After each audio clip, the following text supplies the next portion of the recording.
Eto na nga yung day 2 namin kila Ate Che. Maaga ring sumunod dito sila Teacher Raquel at Kuya Unyo. Kaya naman ayan, bigla ang nagkayayaang mag-swimming dito sa malapit kila Ate Che. Di nga ako ready, wala akong dalang swimsuit. Pero eto na nga, nag-arkila ng tricycle si Ate Che, papunta na kami doon. Nasa likod si Ate ay di pala kita sa cam. At ayan nakamotor si Teacher Raquel at si Kuya Unyo. In a few minutes nga, nandito na kami sa Ilaya Resort. Nag-swimming din dito sila Ate Che nung isang araw as a celebration para sa birthday niya. And ngayon nandito kami ulit. Ito na yung araw na mismong birthday niya. Nakakatuwa nga dito may pa-cart sila para lagayan ng mga gamit nyo para hindi kayo mahirapang magbitbit sa loob. Ayan, tingnan nyo. Lakas ni Ate Che. Nabuhat yung galon. Di ko yan kaya.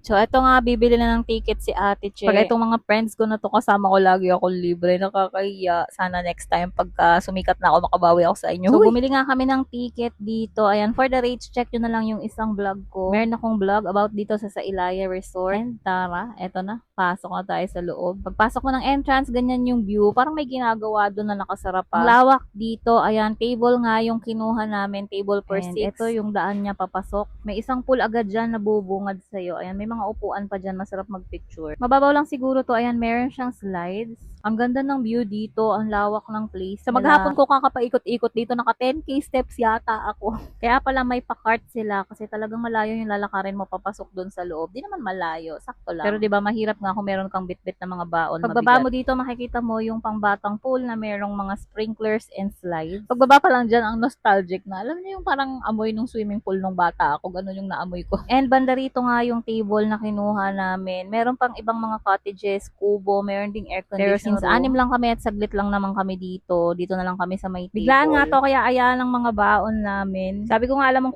40 yung mga nagsiswimming kapag ang dala-dala nila puro fruits. Meron kaming melon, watermelon. Meron kaming rice, kamote, tinapa. Super busog na kami dyan. At iba rin talaga kapag ka mga friends mo yung kasama mo kumain, di ba? Ang saya-saya. Hindi kami kompleto, wala si Kuya Nono tsaka si Habi. Pero ganun talaga, pag adult friends na kayo, mahirap makompleto. Pagdating, syempre, yan yung una namin ginawa, kumain. Alam nyo, ang tagal na namin magkakaibigan. Nagkakilala kami nung nasa nursery pa yung mga anak namin ngayon. Magpo-4th year college na yung mga anak namin. Biruin nyo yung haba ng friendship namin. And dito sa set of friends na to, dito ko nararamdaman na bunso ako. I don't lead, I follow. At ease talaga yung utak ko pag sila yung mga kasama ko. So, and after ko kumain, naglibot-libot ako dito para makita yung mga pool. Ayan, meron ngang slides dyan. And etong pool dito sa gilid, may slide din siya. And meron silang mga lifeguard bawat pool. Eto yung mga kubo na cottage. Kung gusto nyo yung parang kubo-kubo na vibe. Syempre, after kumain, ayan, enjoy na namin yung mga pool and slide. Alam nyo, duwag ako. Hindi ako nag-slide dyan sa padapa na yan. Takot ako actually sa mga slides. Pero napilit ako ni Ate Ay dun sa isa. Wala nga lang sa akin yung video na kay Kuya Sam. Sabi ni Ate Ay, magkasama kami, siya daw bahala sa akin. Ayun, tawa siya ng tawa nung nag-slide ako kasi panayan si Tapos nagyayaan sila mag-slide dun sa may pool. Sila lang, hindi ako mag-join. Takot ako sa mga slides talaga. Takot ako sa slide.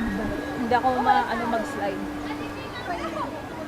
Eto nga, sabay-sabay silang magsa-slide si Kuya Sam, si Ate Che, si Ate Ay, at si Teacher Raquel.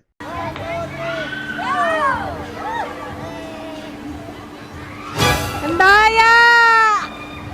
Ayaw niya!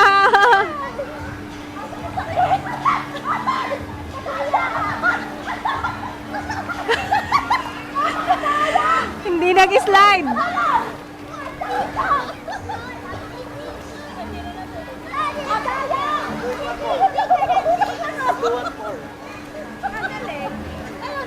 After nyan, lumipat kami ng pool, nag-deep talks kami. Huy, deep talk sa pool. Tapos, ayan, nagsasnacks na naman kami. Kinukwento nga kanina ni Ate Che na maganda na dito kami sa table para pag nagtawag sa bubble bath, malapit lang kami. At ayan na nga, magbabubble bath na. Hindi puti yung itlog nun, di ba? We are excited to announce the foam bath is now officially open. So gather your family and friends and head over to the foam bath area to join the fun. Don't forget to capture these amazing moments for So, ayun, magbabubble bath nga muna tayo. Ayan, itong video na to kay Kuya Sam to kasi hindi ako nakapagdala ng camera dito kasi walang case yung camera ko, baka mabasa. Ang saya nga dito, kahit 40 ka na, talagang ma-enjoy mo yung pa-bubble bath nila. Parang nga kaming mga batang naglalaro dyan sa bula.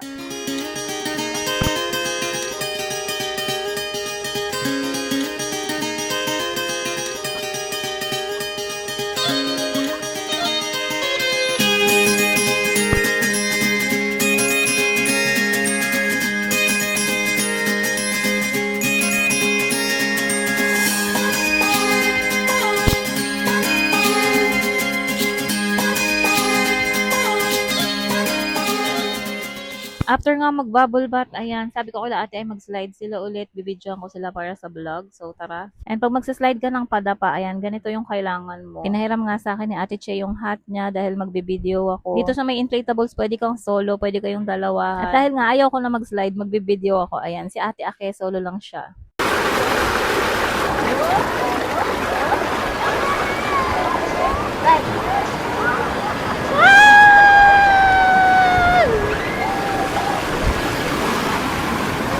Okay.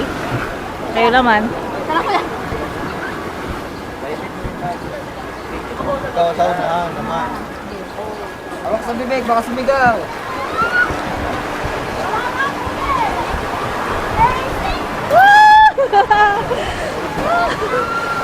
Ayan, more slides pa sila dyan. Sa akin, enough na na-conquer ko yung fear ko ng 2 beses. Then, maya nagyayaan na kami bumalik sa table kasi uuwi na kami, magliligpit na kami. Originally, dapat 4 p.m. kami magpapasundo dun sa tricycle pero napag-usapan na 2 p.m. na lang. So, from 8 a.m. to 2 p.m. kami dito. So, dala-dala ko yung aking waterproof na pouch. Laking tulong dito. So, maliligo na kami, magbabanlaw kami. In fairness, ang ganda ng shower room nila dito. Malaki, malawak, madami. Hindi mo kailangan pumila kapag maraming naliligo. I think yun yung unang problem sa mga public pool, yung konti yung kanilang shower room, magiging pila talaga. So dito marami kang shower room, which is good, 'di ba? So ayan, tapos na kami magbalnaw, babalik na kami kila Ate Che. And then gusto pa nga naming mag-picture dun sa may nakalagay na sa Ilaya bago kami umuwi. Di ko nga alam paano kami magpi-picture doon. Ayan, buti na lang mababait yung stops nila. Nag-offer sila na pipicturean nila kami. So nakakuha kami ng picture dito. So ayun, ang aga namin umuwi kasi mag-aayusan pa kami ng buhok pagdating kila Ate Che. Nagpa-rebond si Ate Ai, then kami ni Teacher Raquel nagpakulay. Libre na naman to. Thank you so much Ate Che and Arlene. Ayan, si Arlene yung nag-a-assist dito kay Ate Che. And sobrang love na love ko yung naging outcome ng hair ko. So I guess that's it for this vlog. After nyan, gabi na kami nakauwi. So yun lang guys. Thank you so much for watching. Don't forget to like and subscribe. Don't forget to love yourself.